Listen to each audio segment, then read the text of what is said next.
अस्सलाम वालेकुम dear students, उम्मीद है आप सब खैरियत से होंगे। तो आज के लेक्चर में हम अपना नेक्स्ट टॉपिक स्टडी करेंगे जो कि है माइटोकॉन्ड्रिया। जिस तरह से एक मशीन जो है वो एनर्जी के बगैर नहीं चल सकती, इसी तरह से जो है सेल के अंदर जो भी एक्टिविटीज़ हो रही हैं, सेल अपने जो भी फंक्शंस परफॉर्म करता है उसको उन फंक्शंस को परफॉर्म करवाने के लिए एनर्जी की ज़रूरत होती है। तो सेल की ये एक ऐसी ऑर्गेनेली है जो सेल को एनर्जी प्रोड्यूस करवा के देती है और इसको हम क्या कहते हैं, माइटोकॉन्ड्रिया।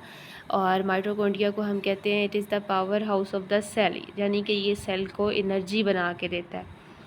अच्छा, आज के लेक्चर में हम माइटोकॉन्ड्रिया की डेफिनेशन, इसका स्ट्रक्चर और फंक्शन स्टडी करेंगे।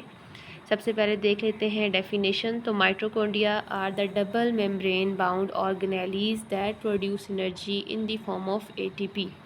अच्छा, माइटोकॉन्ड्रिया जो है ये सेल की एक ऑर्गेनेली है। अच्छा, इसके इर्द गिर्द जो है वो डबल मेम्ब्रेन होती है। हमने पढ़ा था कि ऑर्गेनेलीज़ के इर्द गिर्द भी मेम्ब्रेन होती है, कुछ ऑर्गेनेलीज़ के इर्द गिर्द सिंगल मेम्ब्रेन होती है, कुछ ऑर्गेनेलीज़ के इर्द गिर्द डबल मेम्ब्रेन होती है। तो माइटोकॉन्ड्रिया सेल की वो ऑर्गेनेली है जो कि डबल मेम्ब्रेन होती है, मतलब इसमें डबल मेम्ब्रेन्स मौजूद होती हैं और ये सेल को एनर्जी बना के देता है in the form of ATP. ATP जो है energy currency of the cell को कहते हैं।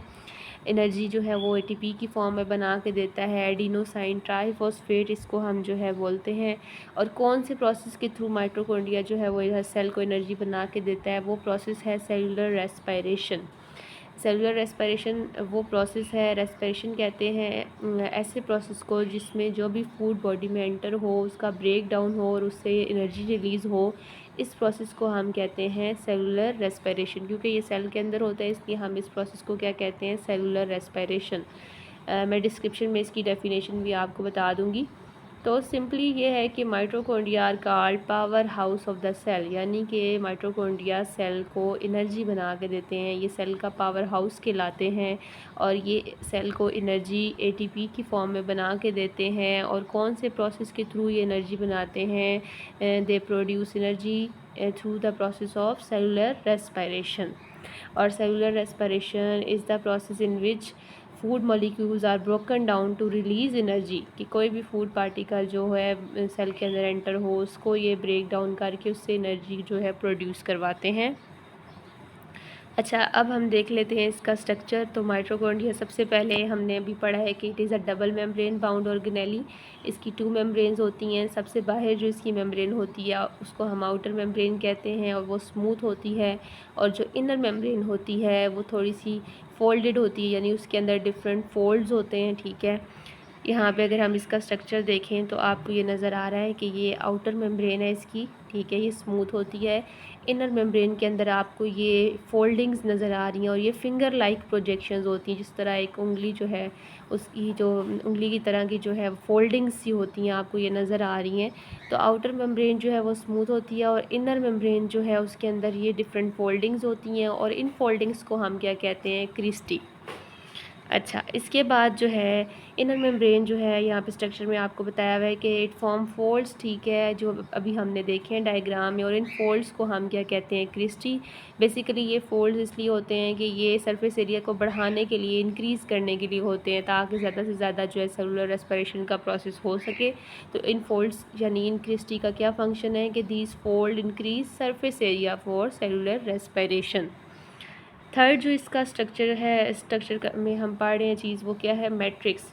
माइटोकॉन्ड्रिया के अंदर जो इनर मेम्ब्रेन है उसके अंदर एक फ्लूइड होता है, यानी कि लिक्विड होता है, जिसको हम क्या बोलते हैं, मैट्रिक्स।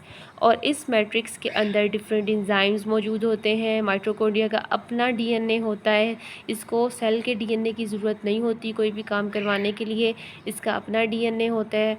और ये डीएनए किसी भी टाइम जो है इसको रेप्लिकेट करवा के इससे जो है वो डिफरेंट फंक्शंस परफॉर्म करवा सकता है। और इसके अपने राइबोसोम्स होते हैं। और आपने पढ़ा था कि राइबोसोम सेल की वो ऑर्गेनेली होती है जो सेल को प्रोटीन बना के देती है।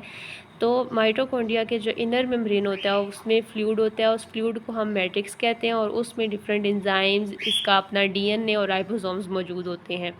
नंबर 4 स्ट्रक्चर ये है कि mitochondria has its own DNA and ribosomes. तो mitochondria have their own DNA and ribosomes. ठीक है, माइटोकॉन्ड्रिया के अपने डीएनए और राइबोसोम्स होते हैं। They can replicate themselves inside the cell. जब भी सेल को एनर्जी की ज़रूरत होती है तो ये अपने डीएनए को रेप्लिकेट करवा के ज़्यादा से ज़्यादा जो है वो एनर्जी प्रोड्यूस करवा सकते हैं।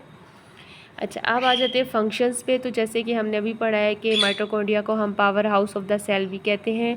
ये सेल के अंदर जो भी एनर्जी की प्रोडक्शन होती है, इसका ये रोल, मेन रोल इसका यही है कि ये एनर्जी प्रोडक्शन में हेल्प करता है। उसके लिए ये क्या करता है, ये जो भी फूड पार्टिकल्स, जो भी फूड मॉलिक्यूल्स जो हैं वो सेल के अंदर आते हैं, उनको ब्रेक डाउन करता है, फिर उनसे एनर्जी रिलीज़ करवाता है और स्टोर करता है उस एनर्जी को in the form of ATP. और एटीपी क्या होता है? ATP is the energy currency of the cell. Cell के अंदर जो भी एनर्जी स्टोर होती है वो एटीपी की फॉर्म में होती है। एटीपी की यहाँ पे आपको एब्रीवेशन भी नज़र आ रही है। ATP means adenosine triphosphate.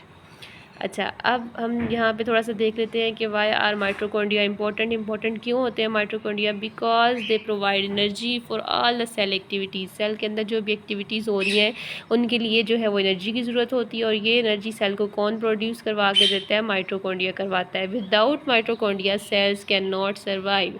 और ऐसे होता है कि एक सेल में एक से ज़्यादा माइटोकॉन्ड्रिया भी होते हैं। सेल को जब भी एनर्जी की ज़रूरत होती है तो वो माइटोकॉन्ड्रिया जो है सेल को एनर्जी प्रोड्यूस करवा के देते हैं। और अगर सेल के अंदर माइटोकॉन्ड्रिया ना होता तो सेल्स जो है वो सर्वाइव ही ना कर सकते। इसके अलावा जो कुछ एक्टिव सेल्स होते हैं जैसे मसल सेल हो गया, उनके अंदर जितने ज़्यादा एक्टिव सेल होंगे, क्योंकि मसल सेल्स जो है आपको पता है मूवमेंट में हेल्प करते हैं, तो जितने ज़्यादा एक्टिव सेल्स होंगे उनके अंदर ज़्यादा माइटोकॉन्ड्रिया होते हैं। तो कंक्लूजन ये है कि mitochondria are the essential for life because they supply energy to the cell. That's why they are rightly called the power house of the cell. Mitochondria जो है ज़िंदगी के लिए, लाइफ के लिए बहुत इंपॉर्टेंट है, क्योंकि ये सेल को, जितने भी सेल्स हैं उनको एनर्जी प्रोवाइड करते हैं, इसीलिए हम इनको power house of the cell भी बोलते हैं। एक बार हम डायग्राम फिर से देख लेते हैं। यहाँ पे आपको नज़र आ रहा है ये इसकी डबल मेम्ब्रेन है। इस बाहर वाली जो है वो स्मूथ है, इसको आउटर मेम्ब्रेन कहते हैं। इनर मेम्ब्रेन जो है उसके अंदर बहुत सारी फोल्डिंग्स होती हैं और इन फोल्डिंग्स को हम क्रिस्टी बोलते हैं।